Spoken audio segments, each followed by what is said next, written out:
Assalamualaikum warahmatullahi wabarakatuh. Wilujeng siang bara cakra di mana we ayana, wilujeng patepang dangu di sareng pinangan dongeng Sunda Doradori. Dina judul Sinangling Asih Sumanding, hasil karya pun guru Kang Iyat R. Digarap kusim kuring Doradori ngalangkungan 80,5 FM Radio Cakra di Jalan Jurang 80.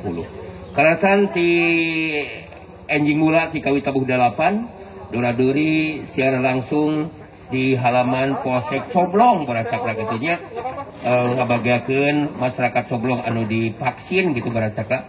Oke diserangan ku kacang kulit 2 kelinci bara Cakra ya. Oke ibu-ibu teteh-teteh AA ya, Neng, Abah Nin anu kesan tos rengse divaksina sacacan mulih mangga bade ngaborong heula aneka kacang ya. Pangosna pangos glosir ya. Kanggo oleh-oleh ka bumi gitu tanya atena kanggo cemilan di kendaraan ya. Ya sapada teu nyangkelongting kana wakeus bara Cakra, urang sami-sami Bandungan deui kumaha jucungna ieu carios. Mudah-mudahan tiasa janten imun kanggo urang sadaya, tiasa janten panyumangat kanggo urang sadaya, tiasa janten panyangreun kali silaturahim ya. Oke nyakeun Sinangling Asih Sumanding keber bray. Kacapi heula di. Kacapi heula di.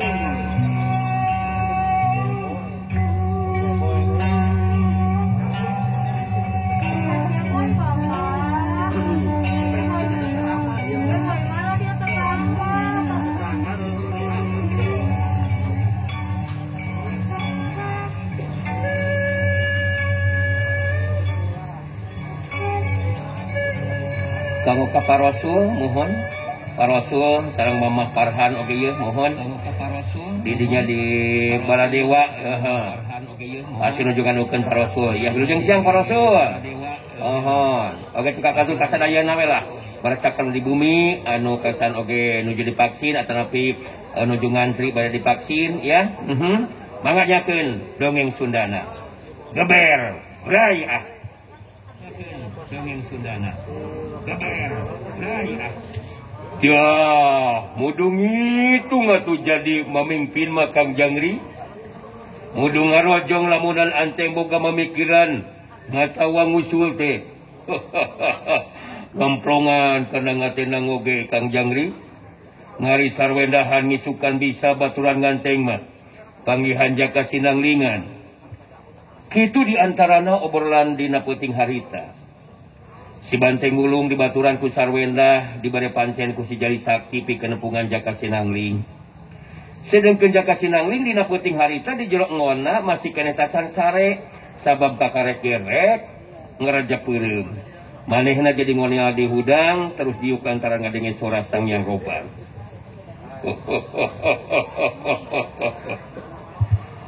Sampura sinangling. Kaula kakarek bisa ayeuna cumarita deui ka Andika. Hewan. Pasti kesel jeung amok lantaran kaula di geroh henteu ngajawa. Lain seuri maneh teh anjir. Heuh aing kesel jeung henteu ngarti Sang Hyang Roban. Kamu tumpah. Waktu aing keur tarung ngalawanan si Ronggo Wasi jeung si Donggala mah aing bisa nyacapek anu balik anjir. Tapi sangeusna beres tarung nyacapek aing jadi teu kahartieun deui. Anu matak aing ngageruan ka maneh oge Sang Hyang Roban. Henteu kudu ngarasa aneh Sinangling. Sumandingna kekuatan ilmu sirawing Bapak Andika. Ngajadikeun caritaan Andika bisa pulih seperti biasa. Apan cek kaula oge kekuatan anu sumanding dengan saukurkeun sahari taun wungkul Sinangling. Untuk bisa salilana. Mantong jeung seurikeun atuh maneh teh anjir. Kalau kasih gak nu suka maneh Sang Hyang Roban nulu aing kesel jeung amuk teh. Jadi mun kitu mah kekuatan sirawing Bapak aing teh hebat oge nya. Aing lain wae bisa ilmu silat tapi nya capeknya bisa lancar deui anjir. Bapak Andika memang hebat Sinangling. Mibana ilmu anu pinunjul. Berkaulah sanajan mibana kekuatan gaib moal mampu imbangan kemampuan ilmu Bapak Andika mah. Nisari dewa mana tidak pada alat rame.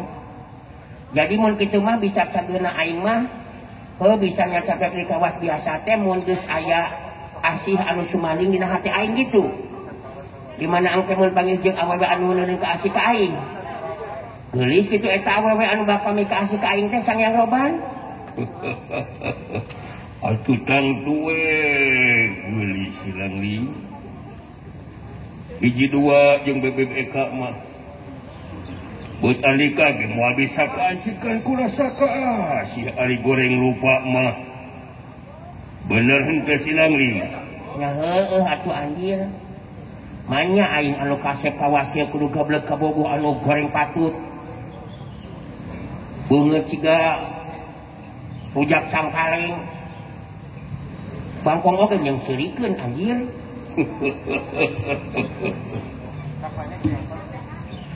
Memang wajar mun Sinangling boga pamadegan kitu. Ngan tetep kudu sabar Sinangling. Sabab sagarupa ge aya waktuna. Dari tacar waktuna. Saanu rek bisa maksa kana katang tuan ti anu murbeng jagat. Jadi kabawakeun hayang seuri aing naoge anjir. Tah terus aing rek nanyakeun deui ye ka maneh Sang Hyang Roban. Rek nanyakeun naon deui Sinangling? Caritakeun. Maksud aing teh tata cara anu jelaskeun ku maneh teh ya. Ngeunaan ngambat kakuatan ilmu sirawing bapa aing. Engke mun dina waktuna aya kajadian kawas kamari tah kakuatan nyamarkeun panenjok untuk mempan digunakan kalawan aing masih kene pisan teu ieu ngamat kakuatan ilmu sirawing bapa aing Sang Hyang Roban. Atuh nyatang tuwe bisa Sinangling. Kituna teh lantaran getih anu aya dina sakujur badan Andika teh.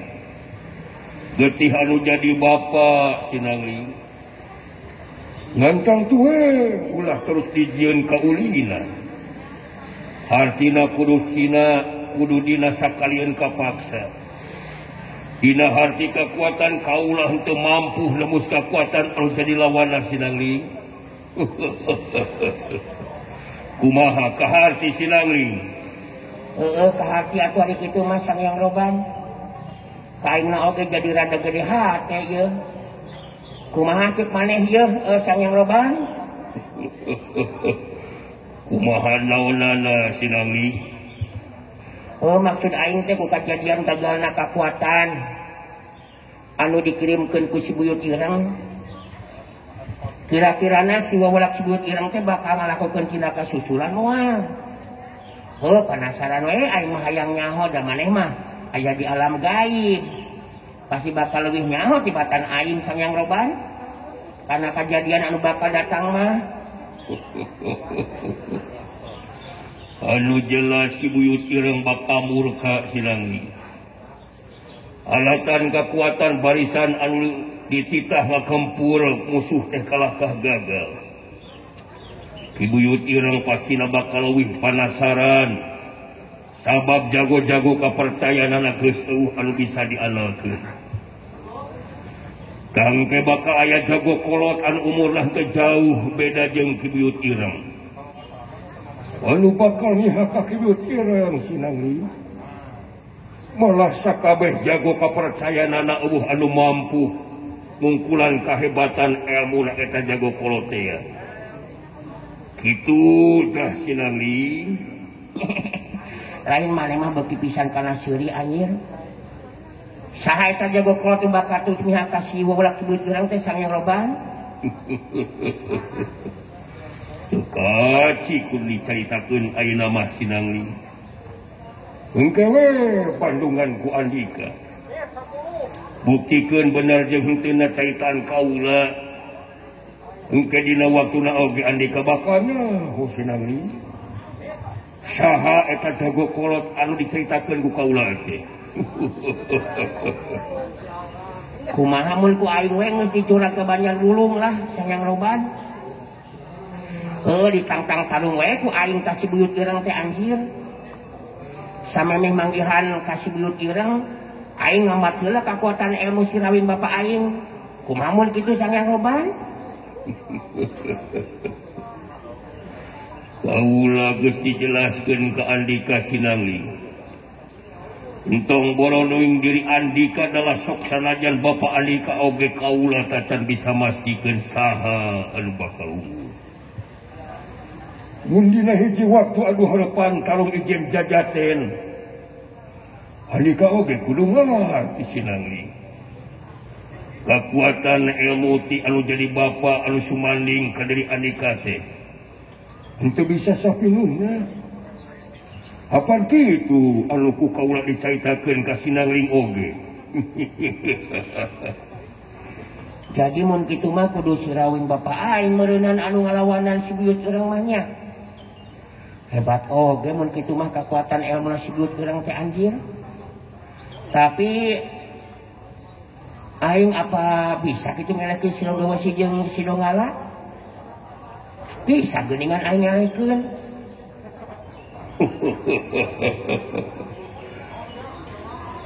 Jago-jago anu geus diungkulan ku Andika teh mangrupa jago-jago patalukana ki buyut ireng Sinangling.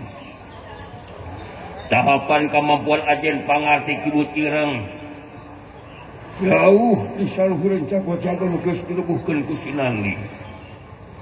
Jadi ulah boga pamikiran hayang tarung ngayunan ki buyut ireng sagarupa Sinangling.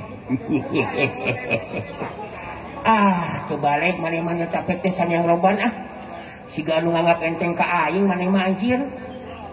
Bener eta nu diomongkeun ku maneh teh yang roban, Bener Sinangling. Anu penting mah Andika kudu milu ngabantu merangan tindak laku kajahatan anu dilakukeun ku pihakna ki buyut ireng.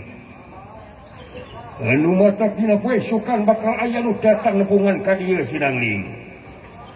Nah, saha kitu anu rek nepungan ka aing teh yang roban?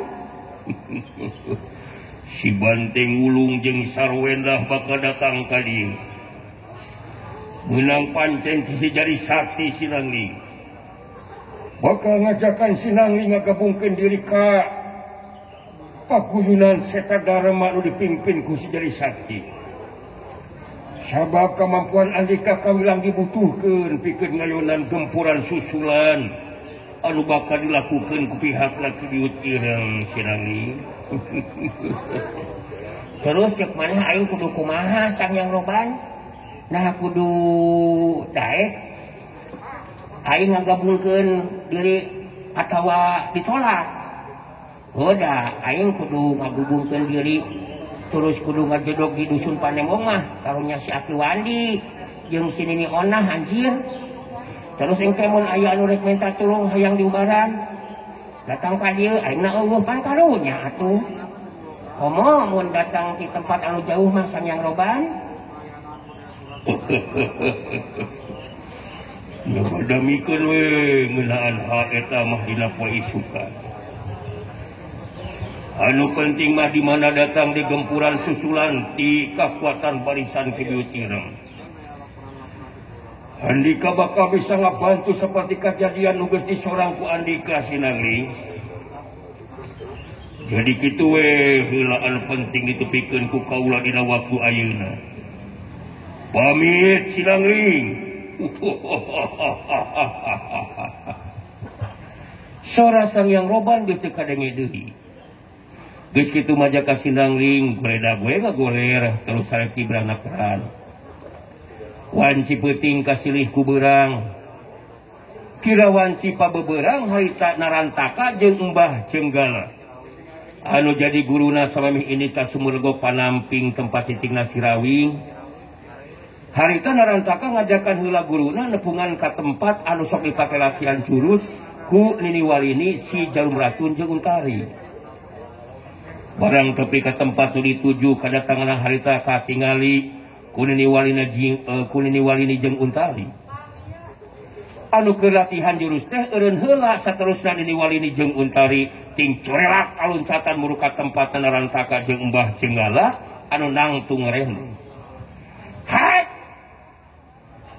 geningan maning saya datang di ka dieu Rantaka. Jadi duaan geningan saha anu bareng jeung maneh teh Rantaka. Ieu teh guru kuring lelah Mbah Jenggala Nini Walini. Nyelang ka dieu heula memang haja ieu teh. Hayang ngawanuhkeun Untari anu bakal jadi batul hirup kuring anu jadi guru. Iya yang disebut Untari tema guru ari ieu mah Nini Walini si Jarum Racun minangka guruna Untari. Ngan andika kapengpeungan Rantaka. Sabab anu jagelis rupa gelingan ieu ngaran Untari teh. Kula satuju pisan mun Untari bisa ngalaki-laki jeung andika Rantaka. Bagia Nini Walini kula guru Rantaka datang ka dieu babaturan nu jadi murid ieu. Nini Walini si Jarum Racun teu seukeut ka Mbah Jenggala. Tapi jadi ngageter hatena maena henteu kuateun. Lila bantrok paneuteut jeung sok kana Mbah Jenggala anu ngandung kakuatan simak pangabaran anu hebat. Nini Walini ngareret kana Rantaka terus nyarita. Ya puguh pisan maneh mah Rantaka. Ongkoh maneh teh geus janji sarta nyangupan. Datang di ka dieu teh bakal mawa mas kawin nyata sirawing anu geus eueuh nyawaan. Tapi ayeuna kalakah datang jeung anu jadi guru. Mana ayeuna babatangna sirawing teh geuningan teh dibawa Rantaka. Untari harita milu mairan caritaan ditujukeun ka Rantaka. Geuningan janji-janji cida supaya ka Rantaka teh. Kabuktian ayeuna datang di ka dieu tapi henteu mawa layuna sirawing geuningan. Kumaha urusanana ieu teh? Tenang heula tadi gelis. Leuwih ti heula ayeuna ku akang bakal jelaskeun naon sababna akang datang ka dieu acan mawa mas kawin teh ya. Nyata layuna sirawing terus terang ku akang geus disusul ka Sumurgo Panamping. Malah akang akhirna neruskeun tarung ijen jajaten jeung sirawing. Kieu jigitana mah. Narantaka harita terus nyaritakeun ngeunaan pangalaman anu karanapan ku dirina. Mangsa tepung deui jeung sirawing anu saterusna tarung ijen jajaten. Dina pungkasanna tarung tetela Narantaka anu kasoran eleh jajaten.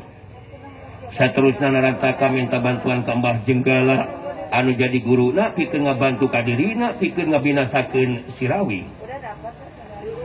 Katingali Nini Walini si Jarum Racun jeung Untari ngabandungan penuh perhatian kana guaran carita Narantaka. Sanggeus ngarasa cukup pada kateranganana harita Narantaka mungkas pedaran carita anana. Jadi kitu Untari Nini Walini anu matak ayeuna ngahaja datang ka dieu teh ka hiji hayang ngawanuhkeun guru akang ka Untari jeung Nini Walini. Atuh anu kaduana sanggeusna ti dieu akang jeung Mbah Guru teh bakal ngadatangan sirawing. Mbah Jenggala milu nyambungan kana caritaan anu jadi muridna. Bener, eta nu dicaritakeun ku Rantaka murid kula teh. Jadi adik kaduaan teu kudu bakal ngarasa kuciwa. Sabab di mana engke datang di ka dieu mangka keur bukti mas kawin murid kula teh. Tang tu bakal dibawa ka dieu Nini Walini. Jadi keur aing jeung si Tarimah teu hayang nyaho naon-naon. Anu penting buktikeun bahwa ka dieu babatangna sirawing. Mangka murid aing si Untari pek kawin ku maneh Rantaka. Kadar eta rek dipodaranna ku ya guru maneh eta urusan aing rantaka. Bener henteu tari. Nya bener kitu Nini. Jadi kang rantaka geus teu kudu ngabulkeun kemampuan anu jadi guru. Serta mere gambaran bakal mampu ngabinasakeun si Rawi. Sabab anu penting keur tari mah bukti mun teh mah bener kang rantaka hayang bebarengan jeung tari. Lalu sekarang keur aing mah asa henteu percaya. Mun ieu anu nalah Mbah Jenggala teh bakal mampu ngabinasakeun si Rawi. Moal buah maneh ge bakal ngalapan kajian nu sarua seperti hana guru maneh Jenggala. Nini Walini si Jaum Ratu siga anu ngahajat nyiniran ka Mbah Jenggala. Sikap jeung caritanana bangun anu kurang ngajenan ka Mbah Jenggala. Puguh rantaka jadi terus kasinggung ku sikap jeung caritana Nini Walini dina waktu harita. Ulah gagagah kitu nyarita teh Nini Walini. Tahapan ajen pangati Mbah Jenggala guru kuring. Jauh di saluhureun tahapan ajen pangati kuring. Jadi ulah sangeunahna nyarita ka mana karep Nini Walini. Sakuduna ngahargaan ka guru kuring. Tenang rantaka, tenang. Handa kudu make jeung amak sagarupa rantaka. Puguh kula ge jadi penasaran. Mun Nini Walini geus tanggap enteng ka diri kula. Eta nganu hati boga langkeuhan diri ngarasa leuwih punjul batan diri kula. Anu jelas ke diri kula. Kamampuan tahapan ajen pangati andika teh moal aya naonan dibanding jeung ajen pangati nu kacangking kudu di kula. Ngadenge caritaan si Mbah Jenggala seperti itu puguh Nini Walini langsung ka hudang amarahna. Baik jadi tibalik kalakah manehna anu kapancing amarah. Maneh sombong Jenggala. Jeung teu sangka geuningan di dinya. Oke jeung bisa nulkan sora di dieu. Aing teh jawara wanita anu geus boga ngaran di dunya kajawaraan. Maneh mah tong anggap enteng kana ajen pangati aing. Lamun bener maneh ngarasa boga kemampuan ajen pangati nu leuwih hebat. Coba buktikeun ka aing Jenggala. Untari rada kageteun jeung rada teu panuju oge ku caritaan anu jadi guruna. Sabab bet kalahka terus jadi siga anu ngajak ribut Mbah Jenggala. Gancang untari ngomong lalaunan kalau jadi guruna. Kumaha ini? Bet kalahka jadi ngajak ribut tabas kieu dengan ini. Beungeuh cicing maneh tadi. Mantong pipiluan kana urusan aing. Aing teu narima. Dianggap enteng ku si Jenggala guru Sirantaka. Jeung aing mah henteu kudu baca tu tanpa pukul sa Jenggala. Coba buktikeun kemampuan ajen pangati maneh. Wajar mun ku aing ayeuna dicajal kemampuan diri maneh Jenggala. Narantaka ngarek Mbah Jenggala anu haita guruna bari terus ngomong lalaunan. Waduh. Kumaha ari mah guru. Bakal jadi kawas kieu ieu teh. Rantaka henteu miharap mun nepikeun ka aya ributan jeung Nini Walini mah guru. Alika kudu ngarti Rantaka. Ieu Nini Walini teh memang hayang ngajajal kana tahapan ajen pangarti di kula. Tenang Rantaka. Henteu kudu sampang. Kula morek binasa ka guna udari. Mending keneh huluh wae lamah Rantaka. Bandungan ku hidup. Kumaha kekuatan ilmu pang raja jiwa anu bakal digunakeun ku diri kula. Jadi bikin ngungkulan ajen pangartina ieu Nini Walini, kula geus moal make kudu ngagunakeun jurus ilmu silat. Sok paling mundur we mundur heula. Narantaka henteu bisa baha kana caitan anu jadi guruna. Harita terus kalengkah mundur ka tukang. Sedengkeun Nini Walini si Jaum Racun ge sarua harita nitah mundur ka muridna. Asok maneh ge mundur tari mundur. Aing penasaran hayang ngajajal kemampuan ajen pangatina si Jenggala ibuna Sirantaka. Sok mundur tari. Untari ge sarua harita terus mundur ka tukang. Dua jeurim anu harupan. Nini Walini langsung jaga diri dengan katuhuna nyekelan wasi wulung senjata analanana. Sedangkan kayan Mbah Jenggala sikapna tetap tenang nakaran. Bangun anu geus bisa ngukur karena kemampuan anu jadi lawan. Netek seukeut ka Nini Walini harita Mbah Jenggala terus nyarita. Kurang buktikan kemampuan diri masing-masing Nini Walini. Anu jelas kula morek ingkah tieu patempatan. Malah kaula moal make kudu ngagunakeun jurus ilmu silat sagarupa. Pikeun ngukuran ajem pangarti Andika. Kurang ajar maneh bener-bener nganggap enteng ka aing sajenggala. Ijen jajatan maka jeung moal make jeung ngagunakeun jurus sagarupa. Maneh can nyaho kana kemampuan ieu senjata wesi wulung jeung jarum racun anu bakal digunakeun ku aing jenggala. Pikeun ngungkulan ajen pangarti Andika. Kula cukup ngagunakeun ilmu pangrajah jiwa Nini Walini. Tanpa ngalakukeun gerakan, kayaan diri Andika geus moal bisa ngagunakeun di kemampuan ilmu silat. Setan alas maneh nya capek pisan ka aing jenggala. Nya campah pisan. Sombongna keran sia. Coba buktikeun kehebatan eta ilmu pangrajah jiwa teh sakurang ajar. Ngan samemeh maneh ngagunakeun eta ilmu, aing anu leuwih teu bakal narajang. Nini Walini si jarum racun geus rek kacurla puncak bajuna rajang, tapi ngadadak jadi kageteun waktu ningali leungeun katuhu Mbah Jenggala dampal leungeunna diantalkeun kana dadana. Bari mencolong ka Nini Walini terus nyarita. Geteran sorana ngandung kakuatan geteran tanaga lapisan anu mangaruhan kana kaayaan jiwa anak Nini Walini dina waktu harita. Cing Andika Nini Walini. Langtung kawas patung. Ulah gerak. Cicing Andika. Geteran sorang Mbah Jenggala ngandung kakuatan tanaga lapisan tingkat tinggi. Kaayaan Nini Walini anu geus rek majuna rajang teh kalah kaji terus cicing di tempatna. Nangtung teu gerak teu beda ti patung. Nini Walini si jarum racun ngerasakeun pangaruh geteran sorana Mbah Jenggala berarti terus mengaruhan karena pikiran jeung perasaanana. Pikiran Nini Walini jadi terus mancawur atau puguh asa kumambang ka awang-awang. Teu beda si jalma anu ngumbar lamunan anu panana keran. Bangun anu geus teu sadar kana kaayaan dirina. Untari anu ngabandungan karena eta kajadian puguh we jadi kageteun sarta ngageter hatena. Udah ceritakan ku Mbah Jenggala teh lah jadi kenyataan.